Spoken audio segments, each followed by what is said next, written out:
Pilar Requena del Río es una periodista española, nació en Valencia. Les confieso que soy seguidor de ella desde hace por lo menos 10 años. Aprendí mucho de política interna ucraniana siguiéndola.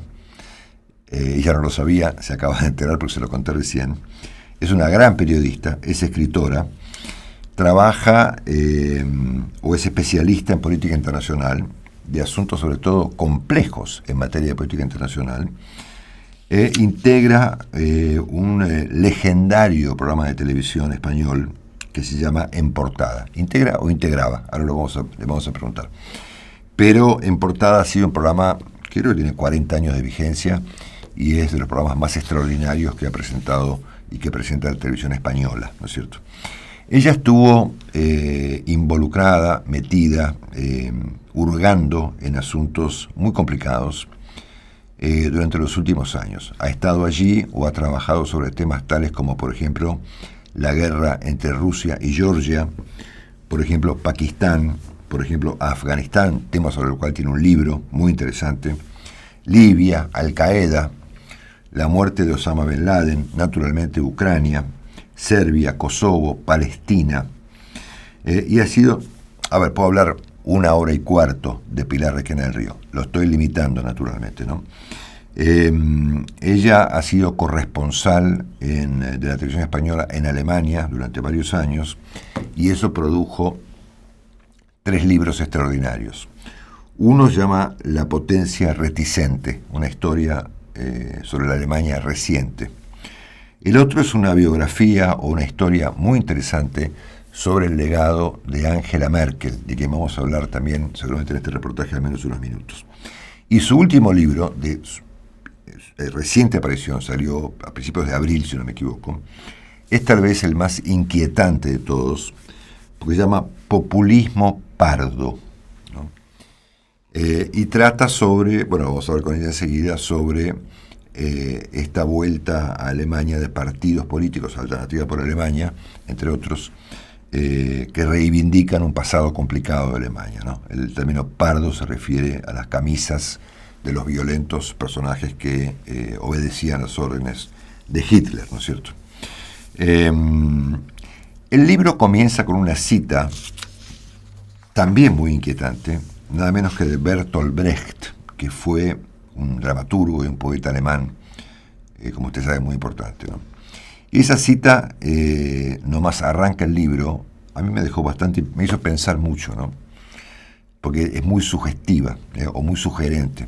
La cita dice: ningún avance es tan difícil como volver a la razón, ¿no? De alguna manera entiendo que Pilar sugiere que Alemania en algún punto ha perdido la razón, o en todo caso Alemania, el mundo está perdiendo la razón.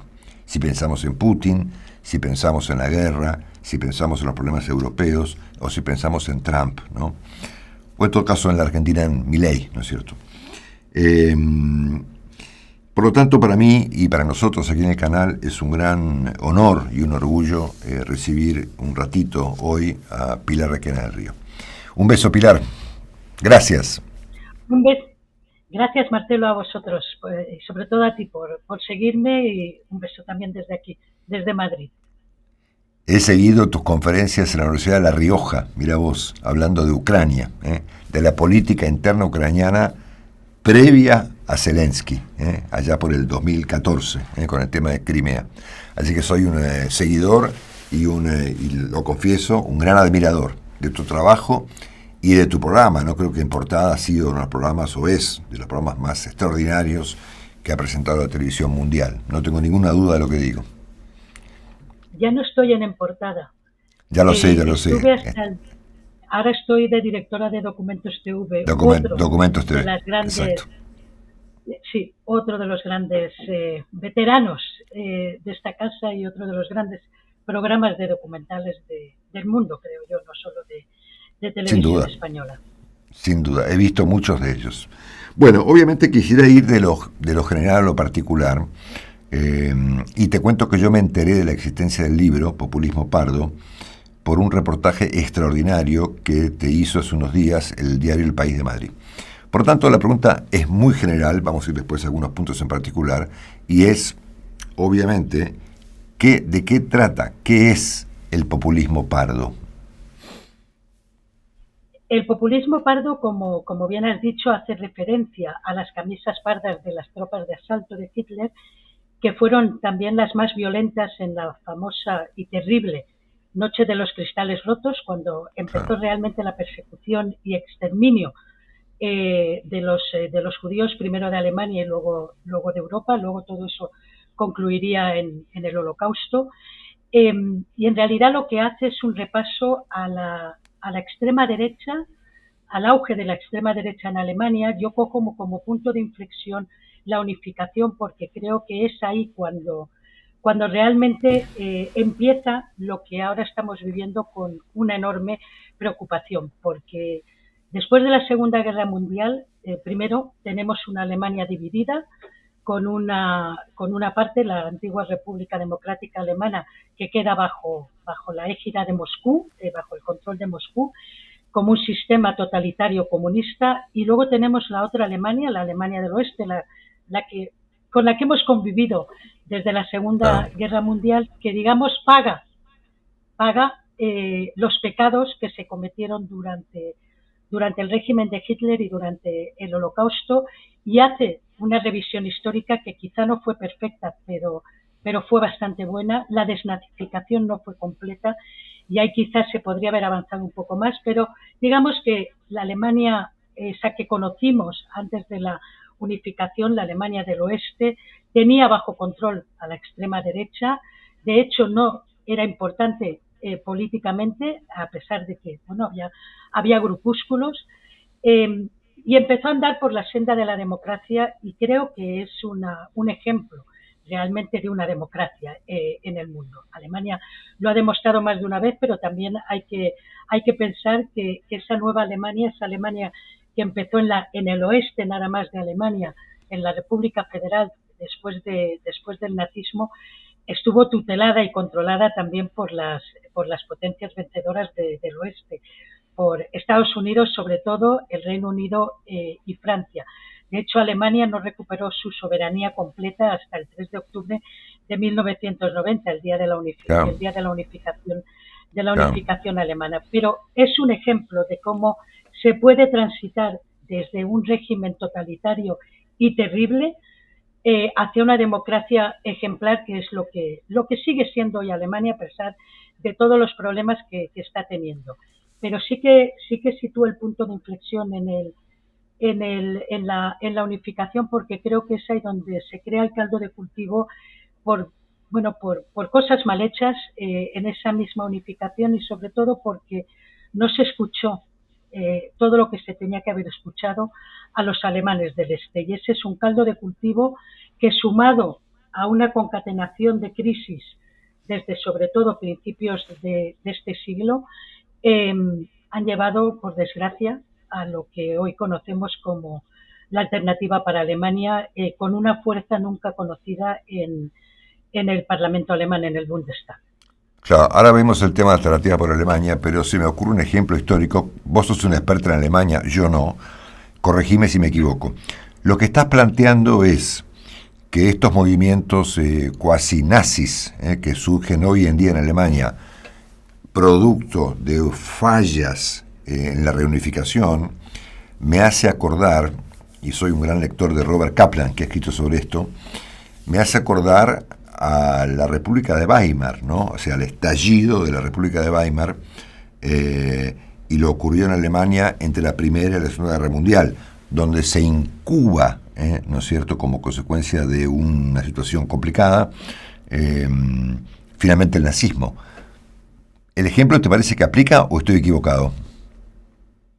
Yo creo que estamos en una situación diferente, entre otras cosas porque la democracia alemana, el Estado alemán y la sociedad tienen mecanismos ahora mismo para luchar contra la extrema derecha.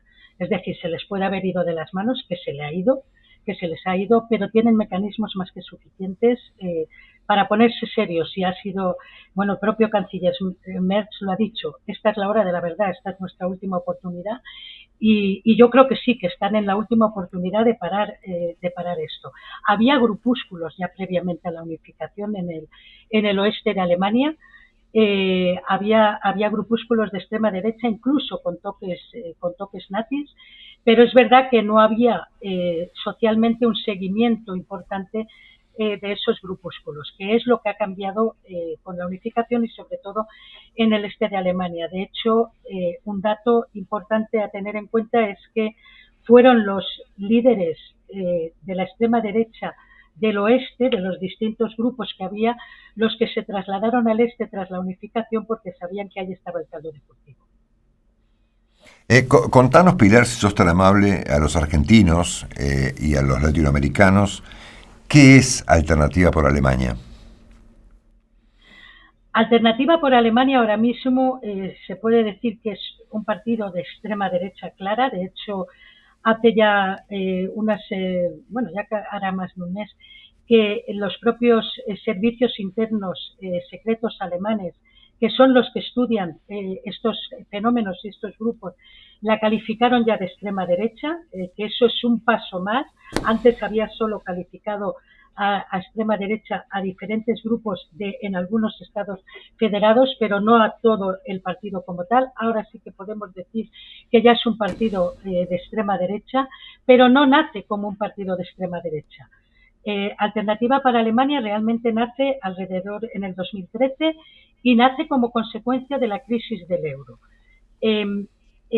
Cuando Angela Merkel, la ex canciller alemana, dice que el rescate a Grecia y las medidas que toma la Unión Europea, no hay otra alternativa para solucionar la crisis del euro, es cuando un grupo, sobre todo de profesores, algunos incluso habían sido eran miembros de la CDU y se salieron de la CDU y crearon este partido como alternativa a la no alternativa que decía Merkel, que no había otra alternativa a esa solución que ella presentaba a la crisis del euro.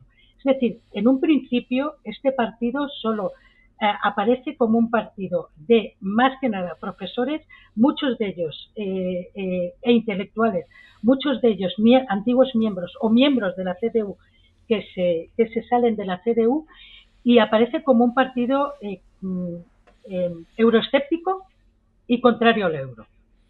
Pero no tiene en aquel momento no tiene ningún componente de extrema derecha o ningún componente que podemos decir nazi o relacionado con el nazismo o con la extrema derecha.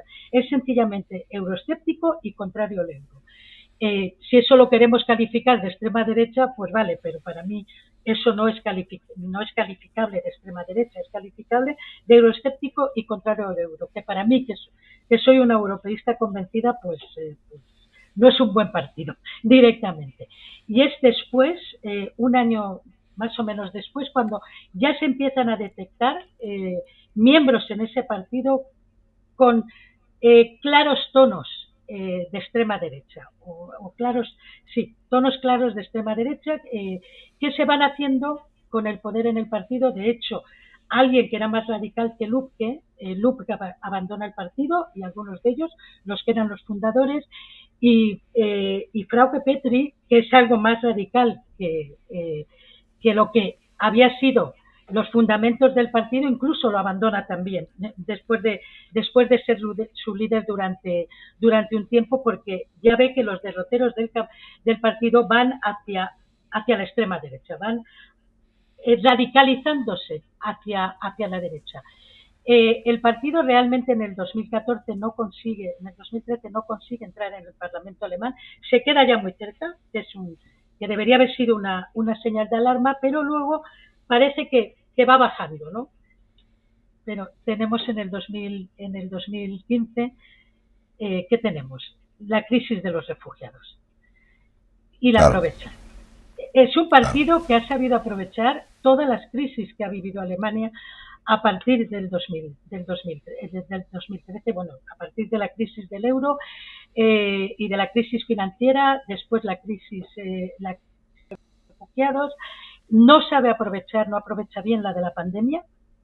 Ahí al principio incluso apoya y pide medidas más fuertes a Merkel de las que el propio gobierno establece, pierde la calle entonces es tomada por los Reichsbürger, entre otros, y por los QAnon. Recordemos, los Q son aquellos que también lideran el asalto al Capitolio, si recordáis. Varios meses antes, ya esos Q y esos Reichsbürger, los ciudadanos del imperio o del reino, ya habían intentado entrar en el Bundestag. Hay unas imágenes que debían haber también provocado otra alarma, que es ver banderas prohibidas en Alemania, y es verlos a ellos en las escalinatas del Reichstag, que acoge hoy día al Bundestag, al Parlamento alemán. Ahí había miembros también de la Alternativa para Alemania, pero digamos que la calle la controlaban y las manifestaciones las controlaban más los Reichsbürger y los QAnon. Ahí pierden un poco el paso, de hecho bajan, del 12% bajan al 10%, y se vuelven, yo creo que nos volvemos a dormir todos en los laureles. Digo, nos volvemos a dormir todos porque no solo es un fenómeno en Alemania, sino que, como muy bien has dicho, ocurre en muchos países. El tripartito no funciona, la famosa coalición semáforo es un desastre, porque se dedican, en lugar de a dar estabilidad y seguridad a los alemanes, y esto digo que son, vamos a ver, hay tres elementos que para los alemanes son fundamentales, es como si los llevasen en el ADN. Uno es la seguridad, otro es la estabilidad y el otro es el control de la inflación. Probablemente, en recuerdo a esos tiempos que luego llevaron a lo que condujeron al periodo más oscuro de la historia de Alemania, sin lugar a dudas, y el más terrible, y por eso los alemanes, cuando no tienen estabilidad, seguridad y la inflación no está controlada, se ponen muy nerviosos. Y entonces pueden terminar escuchando los cantos de sirena, de la sirena terrible que suponen los extremismos, que pueden ser de extrema derecha, como es este caso, como pueden ser también en otros momentos y circunstancias y lugares los extremismos de izquierda, porque al final siempre beben del mismo caldo de cultivo, que es el caldo de cultivo de la desesperación, de la desesperanza, de no encontrarse en la sociedad, de sentirse ciudadanos de segunda clase, de sentir que no son escuchados por los partidos políticos, pero tampoco por los poderes fácticos, por las élites, incluso por los intelectuales, o por nosotros mismos, por los propios periodistas, ¿no? Y es ese caldo de cultivo que crece siempre en las crisis y que saben aprovechar mucho estos extremismos, porque para ellos es muy fácil prometer cosas. En principio no van a ocupar el poder, da igual si luego no las cumplen. Y el día que ocupan el poder, como ha pasado en algunos sitios, se desdicen, o a lo mejor incluso en algunos casos hasta se moderan, ¿no?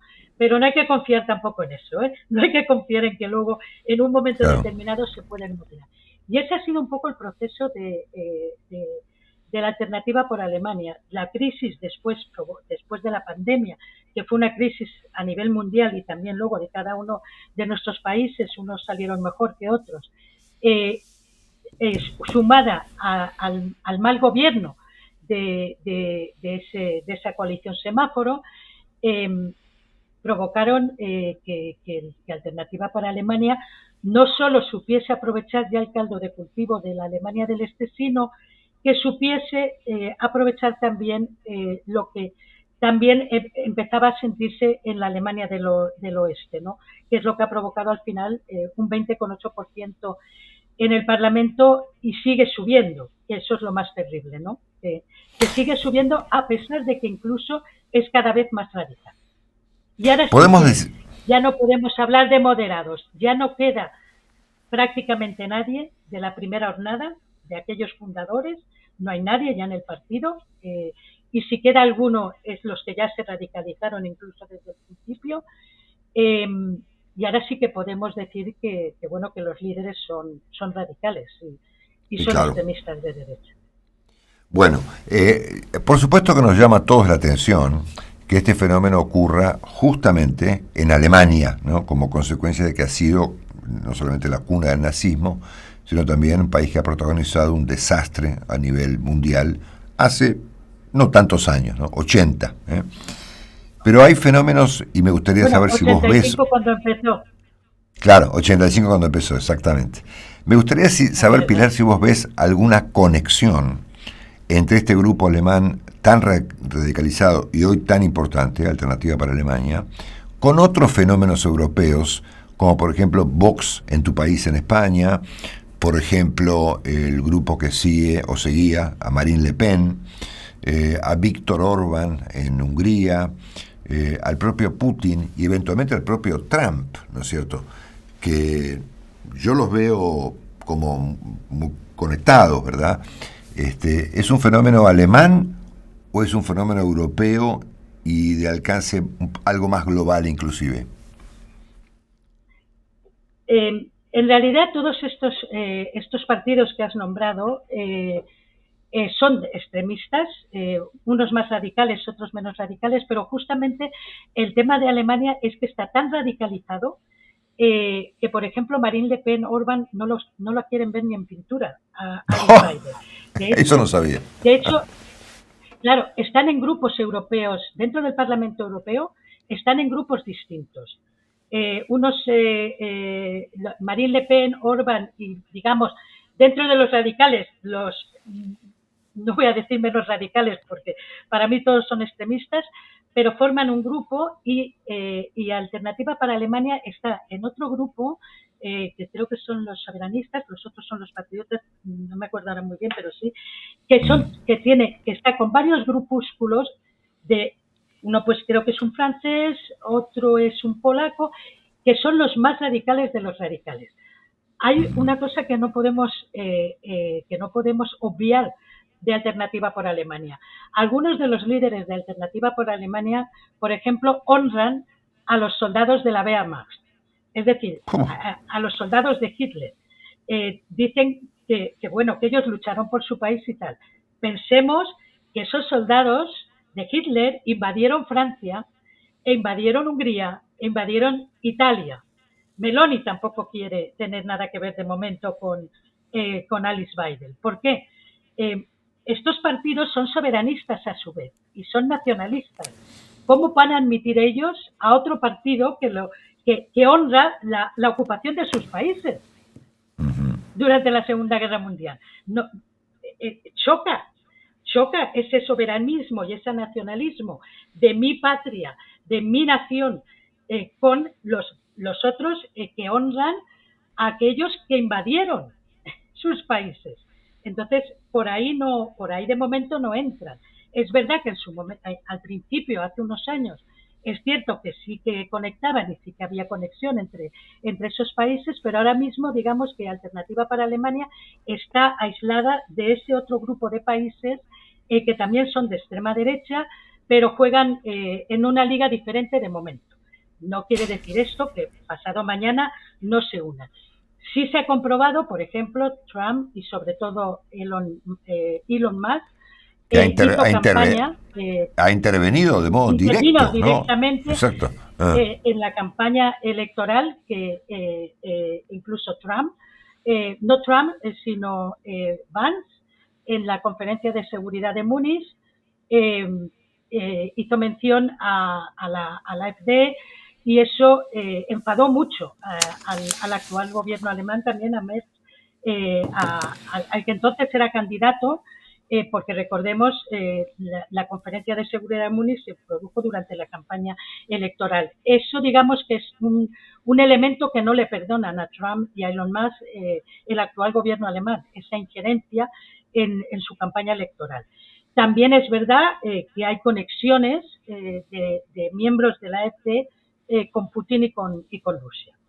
Claro. Pero creo que cada uno juega un poco en diferentes grupos y a diferentes niveles, aunque en el fondo todos persiguen un mismo objetivo y todos mantienen unas ideas fundamentales iguales, ¿no? Pero no están ahora mismo juntos en el mismo grupo del Parlamento Europeo. Y esta es una de las razones, ¿no? Pero tiene su lógica. Yo, si fuese nacionalista y redenta, defendiendo la soberanía de mi país, y dijese Spain First no admitiría un pasado en el que me ha invadido otro país y este partido y miembros de este partido honran, digamos, no honran a Hitler, pero sí que dicen que hay que reconocer el valor de los soldados alemanes durante la Segunda Guerra Mundial. No lo dicen todos los miembros del partido, pero sí que lo han dicho algunos miembros de la Alternativa para Alemania. Pilar, hay tal vez en todos estos procesos, un poco más, un poco menos radicalizados, algún denominador común, ¿no? Ocurre en Argentina con el presidente Javier Milei, ocurre en Estados Unidos con el presidente Trump, y seguramente ocurre en Europa en estos procesos tan complejos que viven algunos países, en donde presidentes como Macron por ahí se ven acusados finalmente por sectores radicalizados de ambos lados, ¿no es cierto?, que es el odio, ¿no es cierto?, la ira y el malestar, ¿no? Al punto tal que un colega mío aquí en Argentina ha dicho con bastante sabiduría que finalmente hoy la política consiste en gestionar la ira, ¿no? Se supone que estamos todos muy enojados, por una razón o por otra, porque no somos más de clase media, o porque tenemos un futuro amenazado por la economía, porque estamos amenazados por los inmigrantes, en Estados Unidos ahora por los universitarios, ¿no es cierto? Bueno, y etcétera, etcétera. Y por lo tanto, todos tenemos algún nivel de ira, ¿no es cierto?, de enojo y de malestar, ¿no? Y vos sabés muy bien que seguramente para la política convocar a partir del odio es más útil que hacerlo a partir de un consenso, ¿no?, o de una moderación, ¿no? Entonces tenemos los centros razonables, la razón de Bertolt Brecht dinamitada, ¿no es cierto?, y el mundo organizándose alrededor de extremos. ¿Crees que el odio es un denominador común? Los alemanes tienen un concepto. El idioma alemán es muy conceptual y es muy concreto al denominar las cosas. Ellos ya tienen un concepto exactamente para el sentimiento que tú dices. Llaman Wutsammler, que es colectores del odio y de la rabia, a todos estos grupos, a todos estos partidos. Has dado, ese es, digamos, lo que une a todos ellos. Y además, incluso puede ser transversal, no tiene por qué ser solo en un sector social. Como tú has dicho, todos podemos sentir rabia y odio por alguna razón, ¿no? Pues bien porque las políticas no son las que queremos, o de un lado o de otro, bien porque la gente se encuentra perdida ante determinados avances a todos los niveles que no entiende, bien porque en una crisis hay perdedores, como todos lo sabemos. No nos olvidemos de la desinformación, no nos olvidemos de los bulos, y ahí claro, eso lo saben manejar muy bien los extremistas. Y sobre todo hay algo que yo también digo en el libro, que es la dejación de funciones que han hecho esos partidos que llamamos de centro, ¿no?, o los partidos clásicos, los partidos de toda la vida, esos grandes partidos que creen en la democracia, en los derechos humanos, en los valores universales, y que deberían volver al centro e incluso ser capaces de llegar a consensos entre ellos para evitar estos extremismos, y que no lo están haciendo en muchos países, y que la sociedad o una parte de la sociedad percibe que piensan más en mantenerse en el poder que en gestionar las crisis y en gestionar incluso el odio y la ira que pueden sentir sus ciudadanos, ¿no? Yo creo que hay una dejación de funciones de lo que yo llamo esa urna de cristal en la que nos encontramos una parte social que no vive directamente problemas que vive una gran parte de la sociedad, y que nosotros no vivimos porque vivimos en esa urna de privilegios, ¿no? Haya habido un error, haya habido un fallo, no hemos estado a la altura, seguimos en muchos casos sin estar a la altura, porque lo que hacemos es muchas veces más polarizar ese odio en una rivalidad entre partidos que deberían estar más en el centro o deberían preocuparse de los consensos, y lo que se preocupan es de quizá incendiar más el odio e incendiar más la polarización. Y eso, en ese marco siempre van a ganar los extremismos. No nos equivoquemos. O volvemos a la razón, o volvemos al sentido común, o volvemos al centro, volvemos al consenso, o no vamos por nada de buen camino. O sea, Trump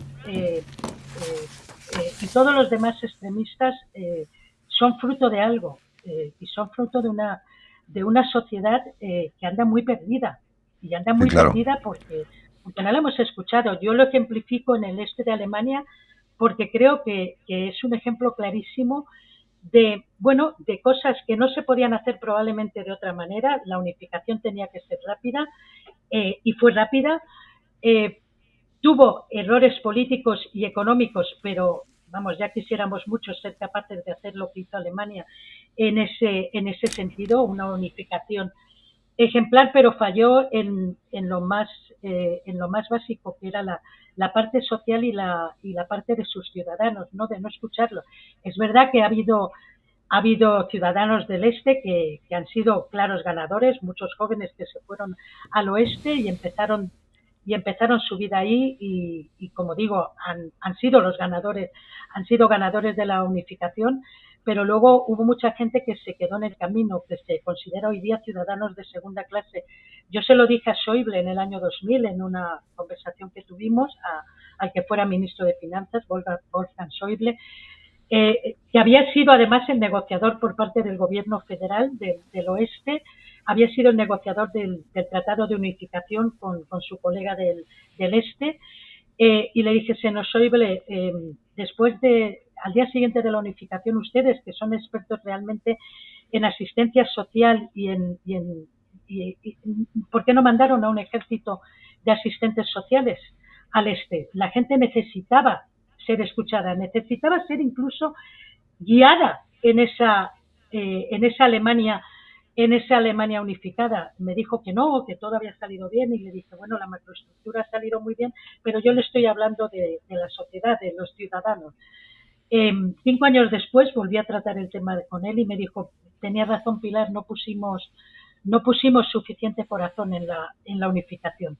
Nos falta poner sentimiento, nos falta poner corazón, nos falta pensar en las personas, en sus miedos, en sus sentimientos. Pueden estar acertados o pueden estar equivocados, pero tienen derecho a tener miedo y a tener esos sentimientos.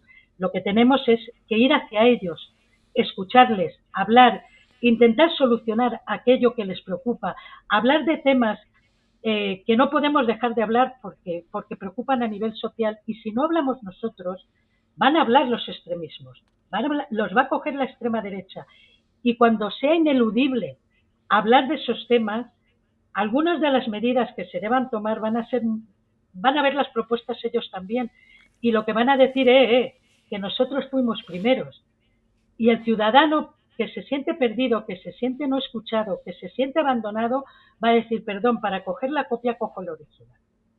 Claro. Vos sabés que es algo sobre lo que tenemos que meditar y recapacitar. No podemos seguir por el mismo camino. No se trata solo de deshacer la desinformación, no se trata solo de ir contra los bulos, se trata también de que nosotros no los creemos. Se trata también de que nosotros no polaricemos.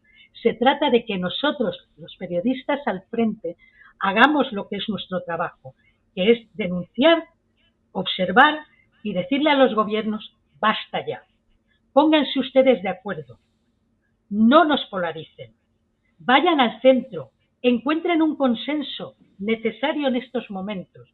No dejen que se radicalice una parte de la sociedad, y escuchen a esa parte. No la llamen extrema derecha, fascistas. Perdón, hay algunos que sí, que son claramente extrema derecha y son fascistas, pero los más de 10 millones de votantes de Alternativa por Alemania no son todos fascistas, no son todos nazis, no son todos extrema derecha. Son gente que se siente perdida, que se siente no escuchada, que no sabe qué hacer con muchos cambios que ha habido. quizá nos hemos pasado de frenada en algunas cosas. Es lo que nosotros quisiéramos tener, pero a lo mejor no es lo que quiere toda la sociedad. Y a lo mejor tenemos que dar los pasos más lentamente. Y tenemos que explicarle a la gente esos pasos. Imagina, yo pongo siempre como ejemplo, imagínate que en un microsegundo, que es el que pasa de las 23:59:59:59 del 2 de octubre de 1990 a las 000000 del 3 de octubre de 1990, tú pierdes todo. Pierdes tu pasado, pierdes tu himno, pierdes tu bandera, terminas perdiendo hasta tus pepinillos. Recordemos Goodbye Lenin. Es verdad que ellos eran lo que querían, una unificación rápida e ir hacia el Deutsche Mark, que era el rico, que era la riqueza, que era aquello que les habían puesto como reflejo durante toda la división. Pero pierdes todo, algunos pierden incluso sus carreras. ¿Qué sentido tiene en la nueva Alemania la carrera económica de un Estado comunista? Ninguno.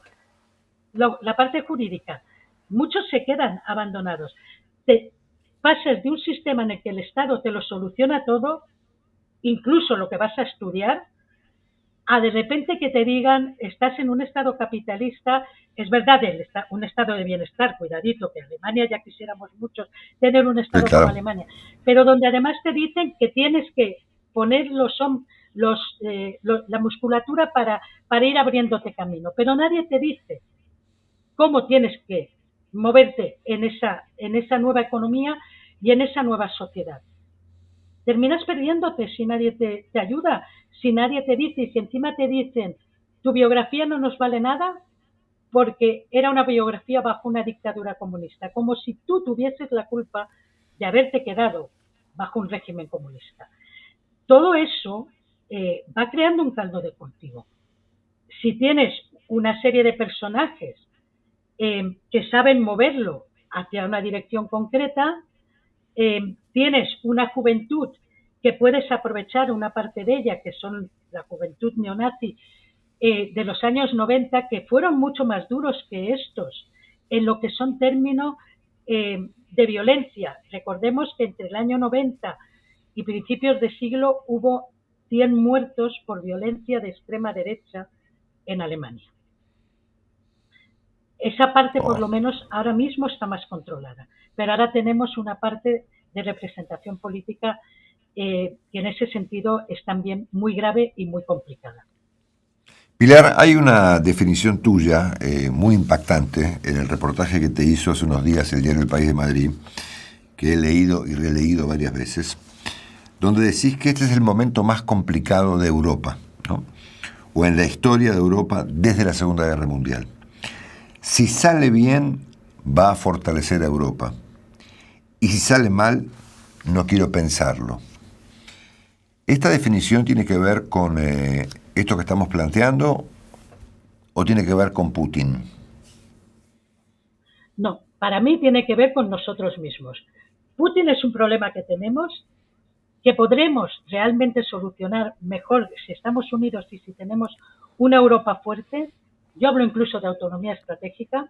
Yo creo que ya ha llegado el momento en que Europa se ponga seria y defienda sus propios intereses, que no tienen por qué ser y no son los de Estados Unidos, son los nuestros. Nosotros tenemos un nicho de libertad, de principios, de estado de bienestar, de derechos humanos, que creo que es único en el mundo y nos hace únicos. Ese es el nicho que Europa tiene que defender, tiene que luchar por él, porque es donde se miran muchos, somos el espejo para muchos y somos aquello que muchos quieren alcanzar. Si nosotros lo dejamos ir, lo perdemos, lo va a perder el mundo. Alemania ahora mismo es fundamental. Claro. Necesitamos una Alemania fuerte, necesitamos una Alemania segura, necesitamos que el motor franco-alemán vuelva a funcionar junto con los demás países para que Europa no vuelva a ser fuerte, sea más fuerte de lo que nunca ha sido. Y esta es la hora de la verdad para Alemania. Si Alemania no sabe controlar la extrema derecha, no le pone freno, se nos va a unos porcentajes mucho más terribles de los que tenemos ahora. Permite que la Alternativa por Alemania, como principal fuerza de la oposición y primera que responde en los debates al canciller, se haga con el Parlamento alemán y no vuelve a centrarse y controla y sirve de ejemplo en el control de la extrema derecha para el resto, entonces sí que vamos a estar ante un terrible problema y no quiero verlo. Y ahí vamos todos en un mismo barco. Es verdad que Alemania es fundamental porque necesitamos una Alemania fuerte y una Alemania que controle a la extrema derecha para una Europa fuerte. Esta es la hora de la verdad.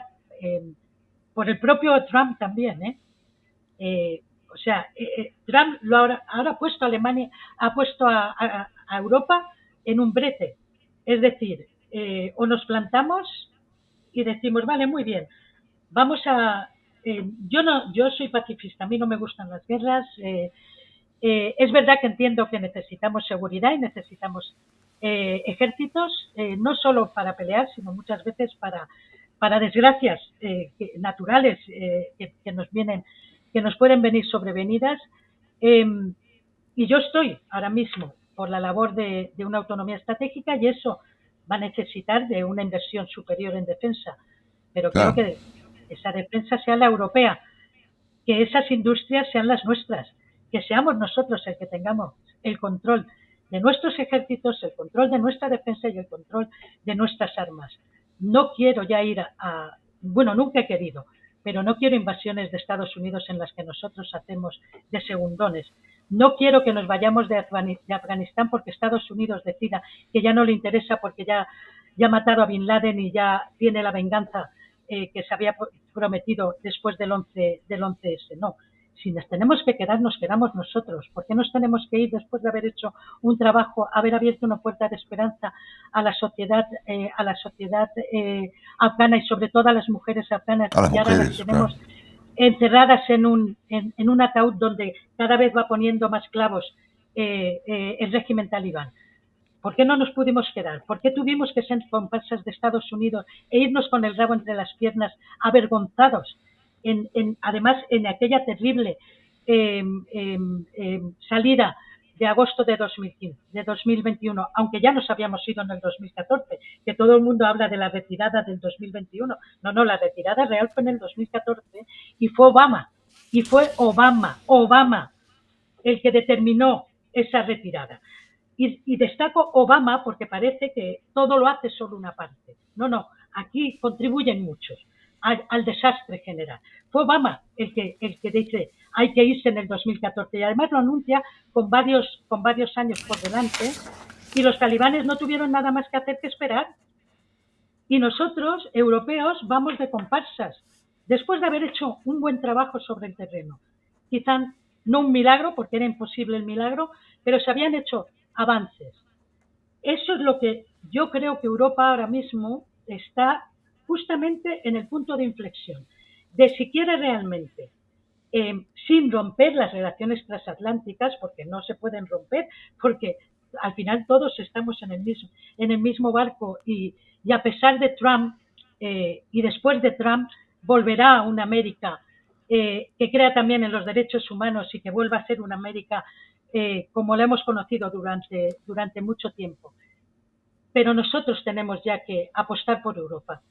Y esta es la hora de nuestra verdad. Y es la hora de la verdad también para el mundo. Porque tenemos que solucionar no solo Putin.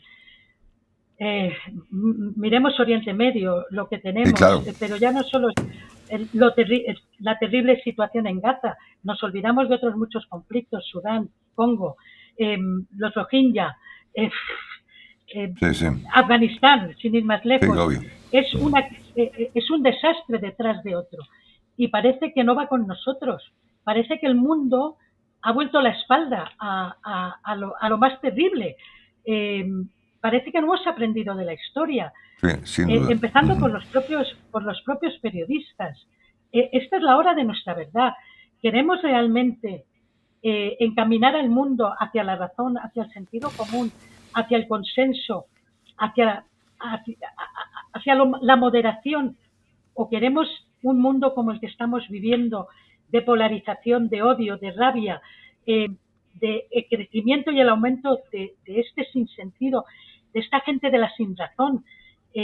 yo no quiero eso. Yo llevo, para mí es muy triste ver que después de 40 años de profesión en la que he luchado por intentar hacer un mundo mejor, por los derechos de la mujer, por la educación, por la paz, me veo que estoy en un mundo peor de aquel en el que empecé.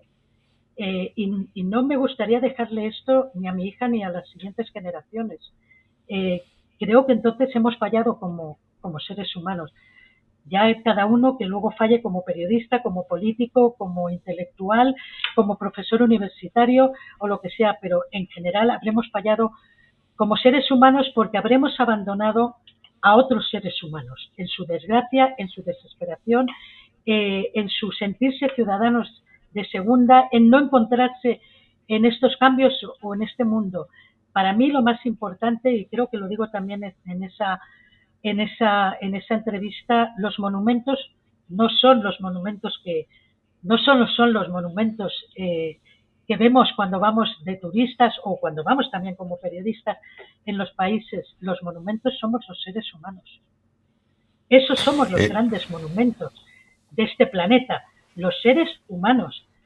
Y que abandonemos a los seres humanos es algo que nos deberíamos plantear, porque en el fondo, aunque estemos en nuestra urna de cristal, seamos unos privilegiados, nos estamos abandonando también a nosotros mismos. Pilar, después de esta clase magistral que acabas de dar, yo debiera interrumpir esta conversación para que quede así, pero voy a hacerte 3 preguntas finales, 2 de las cuales tienen que ver con tus libros. Aprendí leyéndote, yo sabía mucho, pero no tanto, que las mujeres afganas no pueden ni abrir la ventana de sus casas. Ahora mismo no pueden hacer nada. No pueden hablar en público, no pueden abrir la ventana, no pueden estudiar, no pueden ir a los parques públicos, no pueden abrir peluquerías, no tienen vida. Se les acabó la vida. No pueden hacer nada. Es muy difícil entender porque lo de los talibanes va más allá de la misoginia. Es muy difícil explicar cómo pueden odiar tanto a las mujeres que en el fondo son las que les han dado la vida a ellos. Es imposible de entender. O sea, hay razones, podemos dar razones, podemos decir las madrasas, crecen desde muy pequeños en madrasas, donde no conocen mujeres, ni madres, ni hermanas, ni nada de nada, y entonces ahí les guían hacia el odio hacia la mujer o la consideración de la mujer solo como una cosa que sirve para lo que sirve, que es para procrear y ya está. Pero es que va mucho más allá de todo eso. O sea, hay otros regímenes donde tú también puedes ver esa misoginia, donde tú también puedes ver ese odio a la mujer. Aquí va mucho más allá. Yo ya he llegado a un momento en que ya me había planteado volver a Afganistán. He vuelto una vez después ya con el régimen de los talibanes y he estado hablando con talibanes de nuevo, porque no he dejado de hablar durante todas estas décadas que he seguido a Afganistán, pero la última vez ya me superaba. O sea, ya sentí algo que es muy difícil, que sentir hacia otro ser, que es asco, es rabia, es odio. Y ahora mismo ya no sé si quiero volver en estos momentos. Sé que y tengo que seguir clamando por los derechos de las mujeres y por acabar con el régimen talibán. Sé que tengo que seguir llamando la atención, porque si no seguimos hablando de Afganistán, entonces sí que pasan al olvido absoluto. Pero ya ahora mismo me cuesta mucho ir porque tendría que pedirles permiso a ellos y ya ha llegado un punto en que sigo ayudando, sigo intentando ayudar a las mujeres. Estoy entregada a las refugiadas afganas aquí en España. Se ha creado una asociación de mujeres afganas en España, en la que soy del comité del consejo asesor, y siempre que puedo las ayudo en todo lo que puedo. Pero es terrible, lo que está pasando es terrible. Yo nunca pensé que podíamos llegar a este punto, porque nunca pensé que realmente íbamos a hacer lo peor de los peores, de lo peor, que es abandonarles y retirarnos. Pensé que en algún momento alguien iba a decir no, vamos a aprovechar lo que se ha avanzado, pero es que se les dejó, se les puso a los talibanes en bandeja que volviesen a controlar a controlar el país. Lo de las mujeres afganas es terrible, no podemos dejar de denunciarlo. Anteúltima pregunta, Pilar. Has escrito un libro maravilloso sobre el legado y sobre la figura de Angela Merkel, que gobernó Alemania durante, no sé, casi 20 años, y que se retiró de la política, entiendo que por completo, algo que no pasa en nuestros países, en América. Acá no se retira nunca nadie, ¿no? Y la hemos visto en el supermercado, ¿no es cierto? Y la pregunta es, ¿crees que Merkel se equivocó con Putin?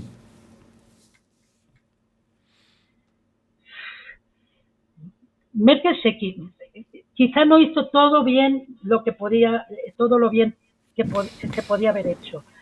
Estamos hablando de momentos distintos. Alemania se había planteado un cambio, una transición a energías renovables que dependía, y lo mismo que su industria dependía de gas barato, y eso lo daba Putin. Aparte era también un mercado, no solo es el gas, era también el mercado ruso para productos alemanes. Se pensó que la situación más grave, que era la de Ucrania, se podía solucionar a través de conversaciones, a través de negociaciones y de acuerdos como los de Minsk, que al final incumplieron todas las partes, no solo los rusos. Hablar ahora, es que siempre ocurre lo mismo. Hablar ahora, viendo lo que ha ocurrido, con cómo se podía haber actuado en el pasado, es también muy fácil. Angela Merkel en su biografía dice que se reafirma en lo que hizo en cada uno de los momentos, que quizá podía haberse dicho de otra manera, pero que ella decidió lo que había hecho y que se reafirma. ¿Puede estar equivocada? Sí, ¿se equivocó en la crisis de los refugiados? Vamos a ver, la mayor parte de la sociedad alemana en ese momento respondió bien. Hubo un ejército de voluntarios. Si no, no hubiese sido posible. Y los voluntarios son de la sociedad alemana, no los pone el Estado. Son voluntarios alemanes que a lo largo y ancho del país ayudaron a hacer frente a esa crisis de refugiados. El problema quizá no fue esa crisis, el problema quizá ha sobrevenido después, porque luego ha habido más crisis, más refugiados que han venido de otros sitios y siguen entrando muchos refugiados en Alemania, y ahí quizá el sistema es el que tampoco ha podido responder en condiciones, pues porque a lo mejor se ha sentido superado.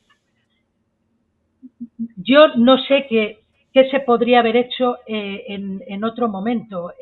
Claro. Yo también he dicho una y otra vez que la injerencia de Estados Unidos en el Maidán fue clara. Sí, claro. Entonces, vamos a ver. A partir de ahí, ¿quién se equivocó? ¿Es solo Putin culpable? Putin es culpable de una invasión, sin lugar a dudas, y de una invasión cruel y brutal, como la que llevó a cabo y la que está llevando a cabo. Pero tendríamos que analizar también lo que fue antes. Lo que pasa es que parece que no se puede analizar, porque si lo analizas es que entonces te tachan de ser partidaria de la invasión. Y dices, no, yo no soy partidaria de la invasión, soy la primera que denuncia la invasión y que denuncia que Putin es un dictador. Es más, yo soy la presidenta del Comité Ejecutivo de la Red de Periodismo de Investigación de los Medios Públicos Europeos. Nosotros fuimos los que en febrero del 2023 sacamos una investigación denunciando el crimen de guerra del secuestro de los niños ucranianos por Putin. Sí, claro. Tremenda historia. Tremenda historia. Un mes después fue el Tribunal Penal Internacional el que dictaminó orden de arresto contra Putin y María Liova Belova. a los que nosotros ya señalábamos como los dos responsables de esos secuestros. Y nosotros decíamos que eran crímenes de guerra y de lesa humanidad.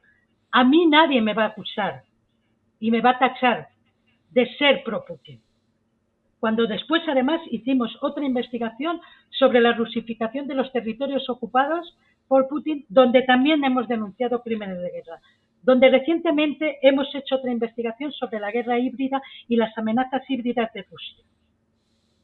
Pero yo soy la que también afirmo que debemos analizar también lo que pasó antes.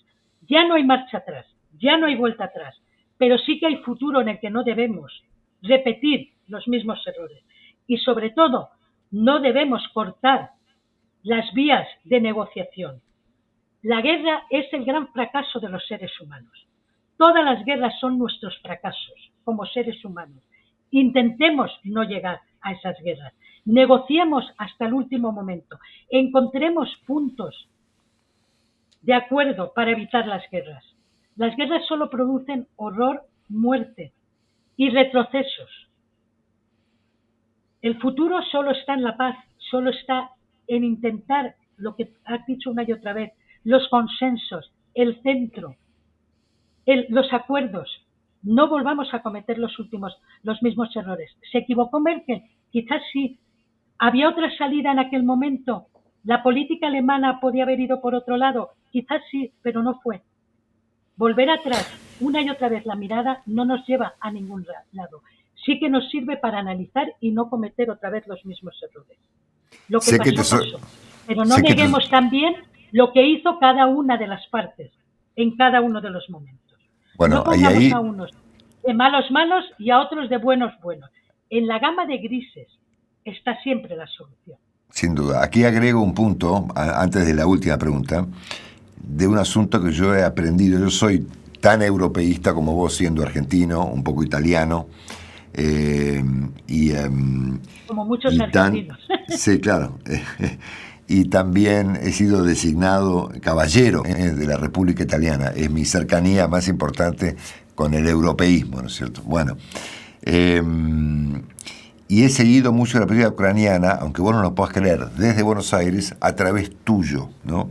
Y he aprendido este tema del Maidán ucraniano a través de tus comentarios, ¿no? Y he escuchado con atención tus denuncias respecto de que ahí estaba metido Estados Unidos. Clarísimamente. Pero si además nos hemos olvidado también la conversación de Nolan, decidiendo quién iba a ser el primer ministro después del Maidán. Vamos a ver. Yo me encontré con un señor de 2 metros de estatura en el centro de prensa, que no lo llamaban centro de prensa, lo llamaban PR. PR, que yo sepa, son Public Relations. Un centro de prensa no es un centro de propaganda, o no debería serlo. Lo reconocían tan claro. Este señor parecía que no estaba, pero estaba de interpuesto. Había un chaval de 18 años, por cierto, luego fue el diputado más joven del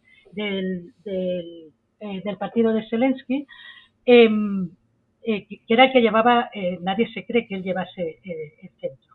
Este señor, por supuesto, cuando le pedí una entrevista no me la dio, era americano. Luego conseguí saber su nombre. Antes del Maidán se estaba dedicando a temas inmobiliarios en Kiev. No sé, ¿qué hace una persona dedicada a temas inmobiliarios en Kiev controlando el centro de prensa PR del Maidán? No sé, es solo una pregunta que me planteo, ¿no? Después de muchas otras. ¿De dónde llegaban los bates de béisbol en un país donde no se juega el béisbol? Pregunto.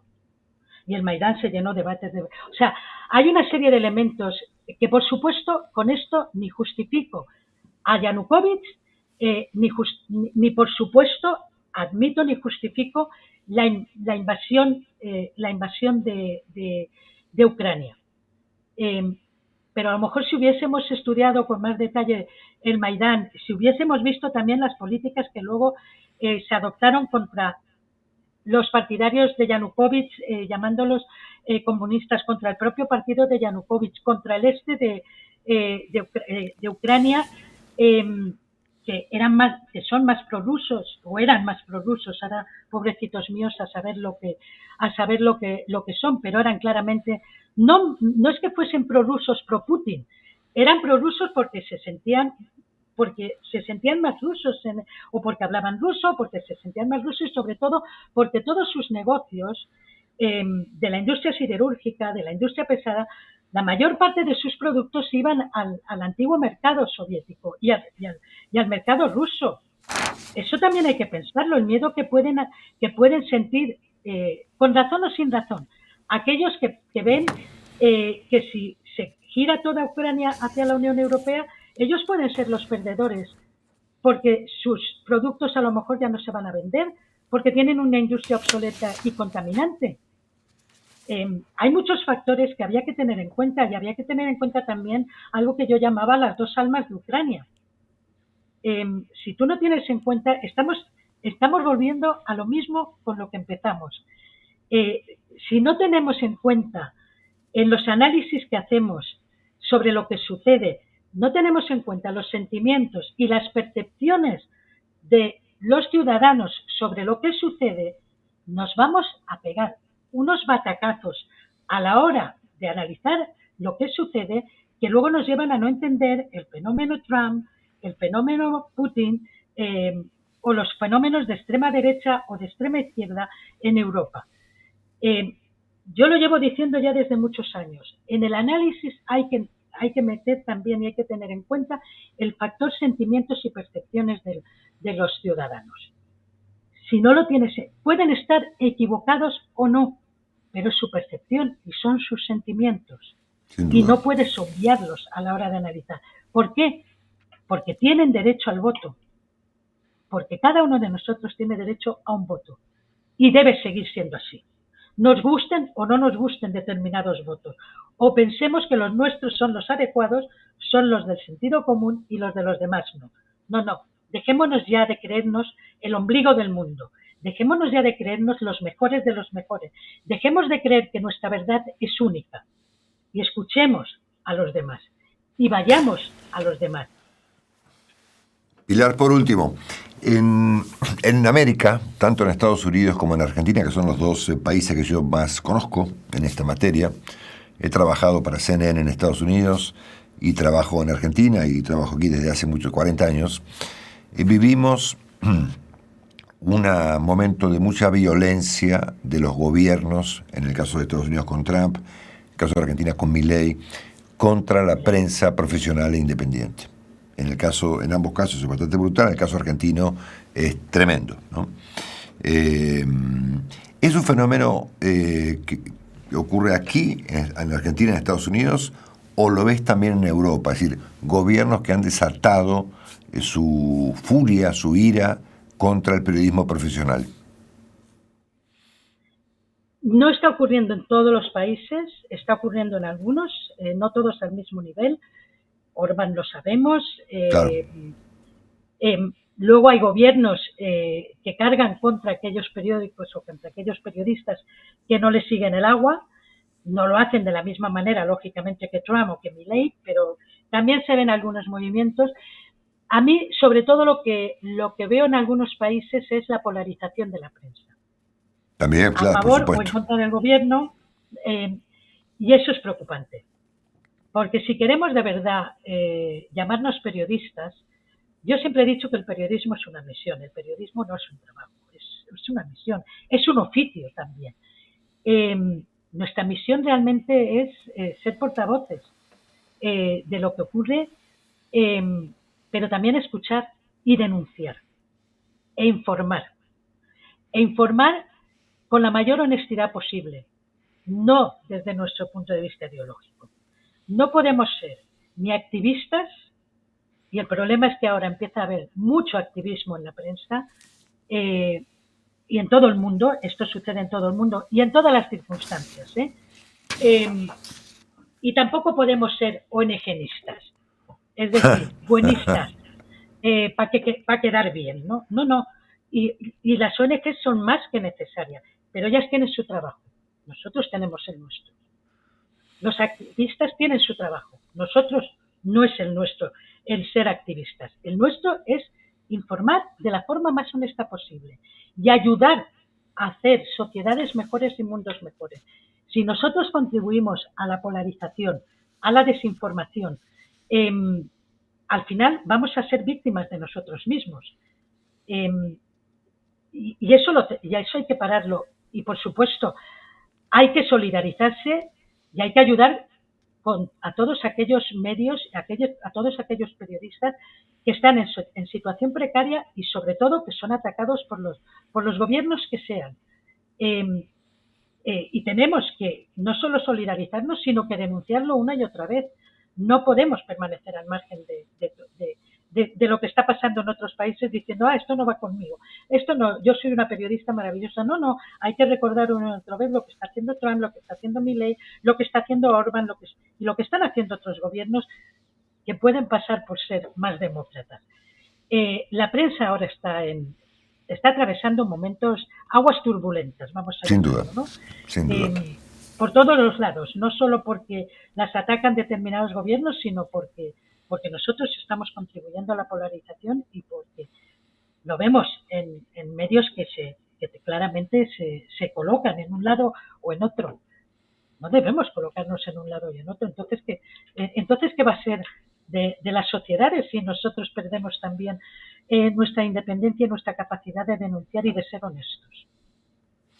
Hemos escuchado a Pilar Requena del Río, autora de esta obra magistral llamada Populismo Pardo, pero lo más importante es que hemos escuchado durante esta hora una clase magistral de actualidad, de política internacional, pero sobre todo de humanismo, que es es la palabra que me viene a la mente después de escuchar durante una hora Pilar. Hemos escuchado una clase de humanismo.